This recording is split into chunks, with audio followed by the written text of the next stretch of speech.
Hi guys! Welcome back again to my channel. At for today's video, as you can see in the title nga, ay may i-share ako sa inyo na 10 loan applications na talaga namang legit na nag-auto-disburse. Naniningil sila kahit na wala namang pinadalang loan sa GCash natin. So itong video na to is for awareness na din para hindi na din mag-try dito yung ibang mga maglo-loan dahil baka sumakit lang din yung ulo nyo. Pero syempre, kung bago ka pala dito sa my YouTube channel ko, ay isubscribe mo na yan at pindutin mo na din yung notification bell para lagi kang maging updated sa mga next uploads ko. At sumali ka na din sa may GCash giveaway ko worth of 1,500. 5 ang mananalo ng 200 pesos at 10 naman ang mananalo ng 50 pesos. Lahat na yan sa GCash ko sa inyo ipapadala. At syempre, hindi mawawala ang cellphone giveaway. Talagang sobrang malapit na.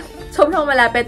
Next week na kasi yung announcement na to. Para sa mechanics, ayan, basahin nyo lang sa may Facebook page ko. Napakadali lang. At isend nyo lang yung mga screenshots ng keywords na makikita nyo dito sa may mga videos ko. Send nyo lang sa may Facebook page ko. At ayun, baka ikaw na yung manalo na to. So ayun, advance congratulations nga pala sa mananalo. At ayun, umpisahan na nga natin. Karamihan dito is nakuha ko sa may mga nagko-comment dito sa my YouTube ko at i-shoutout ko na din kayo para maging aware na nga din yung mga kapwa natin Pilipino na wag nang mag-try dito. If ever man nga na makita nila yung ads na to online. So ako nga pala personally na-experience ko na din itong mag-auto-disburse sa akin yung loan app nga na in-applyan ko kahit wala pa akong kino-confirm na amount at wala pa akong nakikitang loan details. Grabe. Ayun, talagang nanakit yung ulo ko at ginawa ko nga ng video agad-agad. Panoorin nyo na lang dito kung paano ako mabwisit.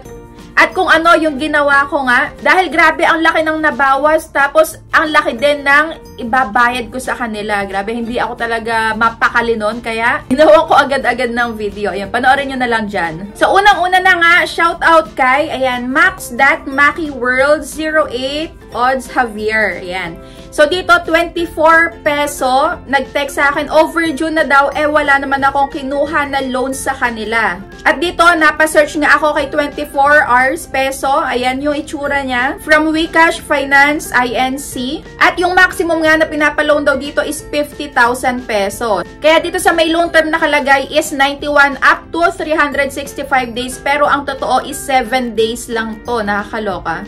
Yun nga lang, kitang-kita natin sa may ratings, napakababa. 2.3 lang yung ratings, kaya wag na wag kayong magta-try dito. Nagbasa-basa din ako sa may ratings. Ayan, definitely not recommendable app. Budol is real dahil nga nakita nila yung ads online. Napa-download sila at ayun, napa-apply na nga ng loan. Dito nga nabasa ko is first loan yan, approve siya ng 1,000 pesos at payable siya ng 7 days lang daw. Kaso ang natanggap lang niya, grabe, 550 pesos lang. Kalahati ng ibinigay sa kanyang loan amount. Tapos, ang laki pa ng madadagdag. Ayan, huwag na wag daw itry. At eto pa, syempre, nag-search din ako sa may Facebook. Etong 24 peso loan app, ayan. Meron pa daw silang auto-selection na 5,000, 8,000, tapos 12,000. Kaso, ang loan amount lang naman na ibibigay is 1,000 pesos nga. Ayan, yung na-receive lang na amount is 550. So, kung ako naman sa inyo, pagka ganun na, meron kayong na-try na loan app, pero wala naman kayong na-confirm na loan details, basta na lang may nag-send sa inyo, para sa akin lang is, ibalik na lang natin kung magkano yung isinend sa atin. Kung harasin man nila tayo, harasin nyo din sila kasi sabihin nyo, hindi nyo naman agad ina-accept yung loan details na ipinapakita sa inyo. Yun nga lang, wala talagang ipinakita. Tapos, i-disburse agad sa my account nyo. So, para sa akin, ibalik nyo kung ano na lang yung isinend sa inyo, kagaya ng ginawa ko. Ayan, sinend ko sa kanila, in-email ko sila, min-message ko sila, galit na galit ako. At ayun, hindi ko naman talaga kasi in-accept or wala akong in-accept na loan details na loan offers nila. Pero kabod na lang may pumasok nga sa my GCash account ko. So ayun yung ginawa ko. In-email ko sila tapos ibabalik ko kako yung natanggap ko lang at nag-reply naman. Nagbigay sila sa akin ng sa my GCash ko din binayaran. At ayun, naging maayos naman yung pag-uusap naming dalawa. Buti na lang mabait yung agent nga na nakausap ko sa my email. At ayun, nawala yung sakit ng ulo ko. At ang next ko naman ay ang Peso Go Online Apps. Ayan, shout out kay Copino3895. Sabi niya dito is naniningil sila sa akin pero hindi nila pinadala ang pera sa account ko. Ngayon nangaharas sila. So, paano kaya sila i-report? So, ayan, meron din akong ginawang video kung paano i-report yung abusadong OLA. Lalo na to, hindi naman hindi nyo naman natanggap yung pera. Tapos, sisingilin nila kayo. Pwede nyo yung i-report sa may SEC, CIC, at marami pang iba. May mga nilagay akong links dyan sa may video ko na yan. Pwede nyo panoorin kung paano i-report at kung saan kayong link pupunta. Sinerch ko nga din si Peso Go at ito yung itsura na kanyang loan app. From Dolphin Lending Investor Incorporated. Ayan, if ever na ma-encounter nyo or makita nyo yung ads nito online, naku, huwag na kayong magtatry or huwag na kayong magtatangka. Huwag nyo nang i-farm kasi konsensya naman yung mga nagpa-farm dyan. Para sa mga hindi nakakaalam, yung nagpa-farm is, ito yung nag-loan pero wala talagang balak bayaran. At gumagamit sila ng mga fake details, fake information nila para hindi sila mahanap. Huwag na huwag nyong ugaliin yun, huwag na huwag nyong gagawin yun. Dito nga sa may Peso Go, ang sabi nila 91 days up to 180 days pero ang totoo is 7 days lang din to.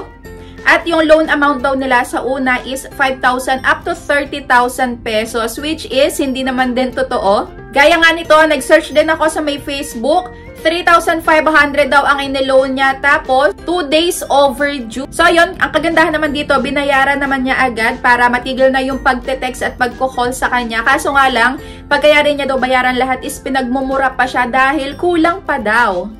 Ayan, nakakatroma yung message nila. Ayan o, grabe yung sinend sa kanya. Kung ako to, hindi ko nababayaran to. Grabe. At meron ding nag-comment na, ayan, tawag sa NTC hotline 1682 or mag-complain kayo at i-report nga sa may NTC. So, ayun, wag na wag nyo ding itatry itong si Peso Go. At ang pangatlo ko nga ay ang Suki Loan. Meron na din ako nagawa video dito. Nakita ko din kung magkano lang talaga yung matatanggap. So, eto, shoutout kay Rose Papa QD6XF. Ayan. Ma'am, isa din po ako sa naharas sa Ola Suki Loan ang nakalagay sa apps. Ayan. Failed kaya dinilit daw niya yung apps pero bigla na lang after 2 hours may pumasok sa may GCash niya na 2,200 pesos. Akala hindi na approve. Kaya nagtry daw siya sa may ibang apps. Nagtaka na lang daw siya kung anong apps yung nag-approve sa kanya. Take note, 7 days ay kailangan mabayaran na niya. Nalaman lang niya na Suki Loan to dahil merong nag-message sa kanya. At, ayan, pinababalik sa kanya yung 3,200 pesos. Pero, ang natanggap lang niya is 2,200 pesos. Ayan, sunod-sunod na daw yung harass nila sa kanya. 3 days pa lang siyang na-delay. Pero, ang nakalagay nga daw ay 6 months to pay. Pero, 7 days lang naniningil na sila.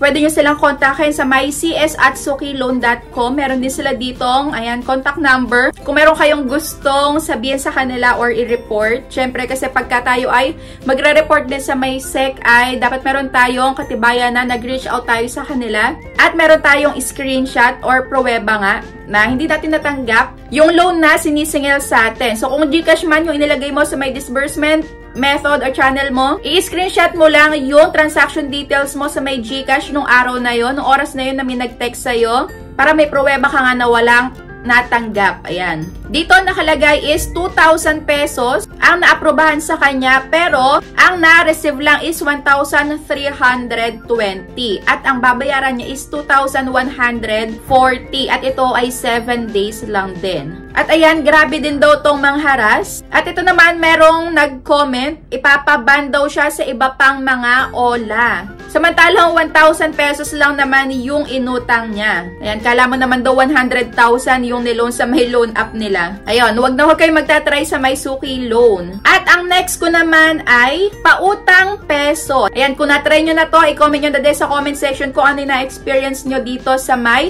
pautang peso. Shoutout kay Shoni De La Fuente. Sabi niya is, ganyan sa akin ma'am, yung pautang peso, nag-apply pa lang ako, na-approve na daw, at pinadala na sa GCash pero wala naman pong dumating sa may GCash ko ngayon. Ayan, panay-panakot na sa kanya. Grabe, no? At eto nga si pautang peso, at marami talagang naglipa ng ads nga online, kagaya na to, 30,000 pesos daw at 12 months mong babayaran, which is napakalaki kasinungalingan. At dito meron din ako nabasa na 2,500 nga daw yung inutang niya pero ang dumating lang is 1,500.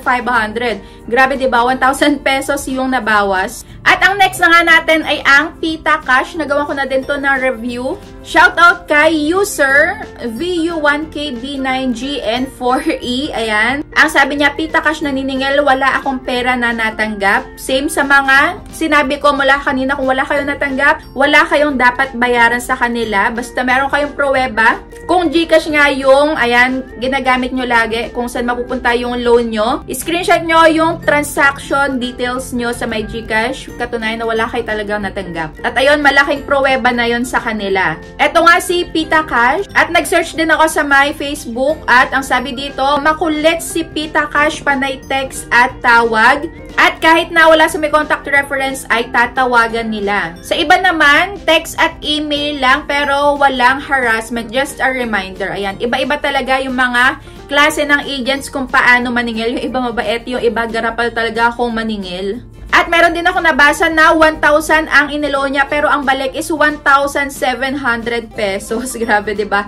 1 month to pay ata. Yes, 1 month to pay naman kaso grabe yung patong at grabe yung tanggal. So, next na nga tayo kay Mada Loan. Alam ko naman na, alam niya na itong loan app na to kasi madalas din nating makita online. Ito yata may pinakamarami kong times na makita online. At shoutout kay Riza Gotti. Sabi niya, ma'am, nagtry ako sa Mada Loan, nakatulong na ako, pero pag pangatlo na nag-auto-direct sa may GCash ko kahit hindi ko naman kukunin ang offer nila kasi nga, napakalaki ng interest. Kapag nag-send ako ng complaint sa kanila, hindi nila tinatanggap. Sabi ko, ibabalik ko yung grabe, 8,420. Tapos, yung babayaran ko is 12,400 pesos in just 7 days lang. So, sakit tuloy ng ulo ko ngayon kasi ayaw nila tanggapin na ibalik ko yung pera. Ay, nako, talagang mananakit yung mga ulo nyo pagka ganitong kalaki yung ibabalik nyo. Pero napakaliit lang naman ang matatanggap nyo. So, dito, hindi daw pumayag na ganun lang yung ibabalik. Then, bahala na sila kung ano yung gawin nila. Basta,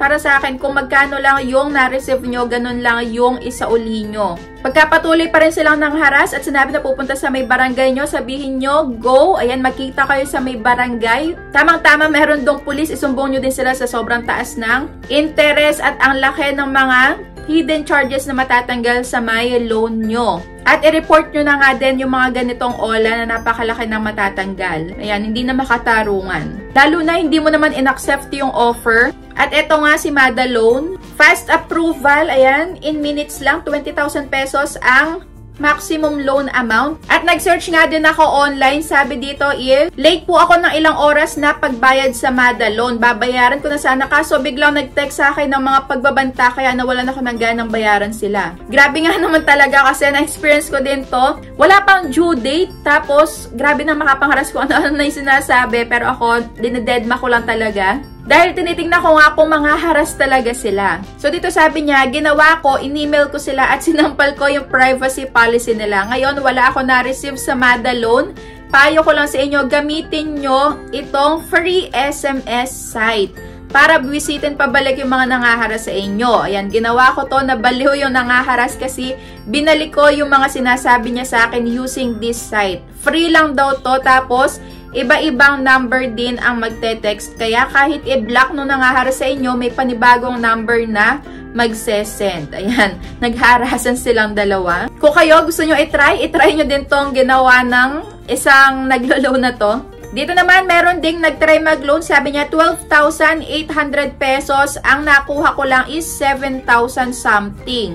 O, diba? 12,800 yung niloan niya, pero ang natanggap lang 7,000 pesos. No tayo dito. At next, I see Peso Buffet. Shoutout kay Skylery. Ayan. Grabe si Peso Buffet. Hindi ko naman napindot yung claim kasi sobrang laki ng interest ng 2,000. Ayan, 1K plus din. Na-shock na lang ako kasi napasok sa GCash ko yung 2,000 pesos. Ayan, tama naman. Napakalaki talaga ng patong na tong Peso Buffet. Buti na lang is wala na din to sa My Play Store. Ayan, if ever man na may mag-text sa inyo or may tumawag, kung gusto nyong bayaran, sige, humingi na lang kayo ng rason bakit wala na sila sa Play Store kaya hindi mo sila mabayaran. Ayun, wag kayong mag-send sa may GCash number lang dahil, nako, baka ma-scam pa kayo. Ayan, si Peso Buffet up to 10,000 pesos daw ang maximum loan amount na pwedeng ipahiram sa atin. So, ayan, wala na siya sa may Play Store. At dito, 8,700 yung ine-loan. ang natanggap lang is 5,260. Grabe. At huwag gastong mangharas, lahat ng contacts mo tatawagan. Kaya make sure na limitahan nyo lang yung nasa my phone book nyo. Mga nasa 3 to 5 lang yung mga nakasave dyan para wala nang maharas. At next naman ay si Pera Bag. Shoutout kay Jolly Ann Deo3SE. Sabi niya is naku si Pera Bag, grabe mangharas. Kung ano-ano sinabi sa akin, nagmura pa. Wala pa ako sa due date pero grabe sila mangharas na nananakot pa na papatayin pamilya ko at magpapadala ng, ayan, saka nag-auto-disburse. Di ko pa nakikita kung magkano ang interest. Send na agad sa GCash ko. Ang taas pa ng interest nila. So dito, i-email nyo sila na hindi nyo naman talaga in-accept yung offer. Wala pa kayong nakikitang loan details. Sabihin nyo na, dahil wala pang confirmation galing sa inyo, ibabalik nyo yung isinend nila sa inyo. At eto nga si Pera Bag, up to 100,000 daw ang pwedeng ipaloan. Magkano kaya yung ipapatong dito? At kung makapag-loan mo ng 100,000, magkano na lang kaya ang ise-send? Nako, diba? Kaya wag na wag kayong mag-prolong ng pagbabayad. Kasi patuloy pa rin namang magkakaroon ng interest yan, kahit na mag-partial kayo. At eto pa, 2,000 pesos daw yung iniloan niya pero ang na-receive lang niya is 1,260. At ang last ko nga ay ang Metro Cash. Ayan, eto nga yung niloanan ko na nag-auto-disburse din sa akin. Ito yung nagpasakit ng ulo ko, grabe to. Eto nga yung in-email ko. Kasi pagkayari kong makatapos dun sa may application ko, habang naka-under review pa ako, may nag-send na sa may GCash ko. Ewan ko, nakalimutan ko na kung magkano yung amount. Pero ang laki ng makakaltas. Tapos ang laki ng babayaran ko, ang laki ng interest niya. Kaya talagang ora mismo, i-message ko siya sa may email. Good thing naman is nag-reply agad. Kaya ayun, binigyan niya ako ng repayment details at sa GCash ko binayaran. At meron ding nakapag-try dito, 5,000 daw ang iniloan niya. Tapos ang na-receive na lang niya is 3,600 pesos. So ayun, wag na wag kayo magtatry dito sa may Metro Cash. At may isa pa pala, ayan, shoutout kay Esther Siminiano 4835. Sabi niya, ma'am, yung cash me, nag-apply ako kasi sabi 3 months, kahit man lang 1 month okay na. So, nag-fill up siya pagdating sa processing. Ang tagal, kaya ginawa ko, back ako sa sinagutan ko at pinagbubura ko yung mga tinype ko at in-uninstall ko. So, nagulat daw siya pag-open ng GCash, akala daw niya is bayad sa puto kasi daw ay may business sila. Hindi naman niya napansin. At ayun, mga 6 days na, may nagte-text at may reminder na daw na due date niya. Ayun, sila daw ang nagdesisyon na mag-send ng pera kahit hindi niya alam. Ito nga si Cashme. So ito, grabe din kung mga haras to, kung ano-ano din yung mga pinagsasabi.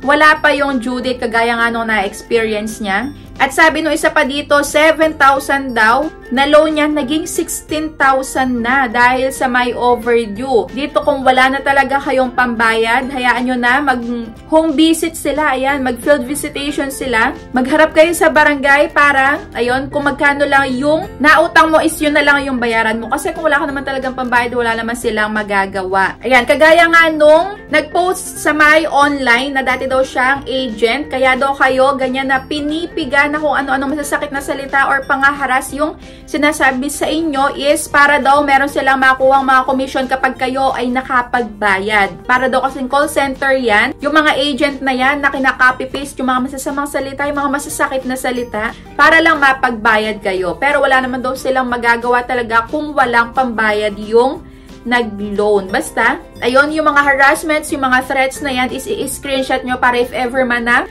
magkatagpo kayo ng mga collector na yan na mag-field visitation, ay ipakita nyo yan sa may barangay or sa police kung saan man kayo mag-meet. So, ayun lang, that's it for today's video. Pagka wala kayong na-receive, wala kayong babayaran. Ayun, wag na wag kayong magbabayad.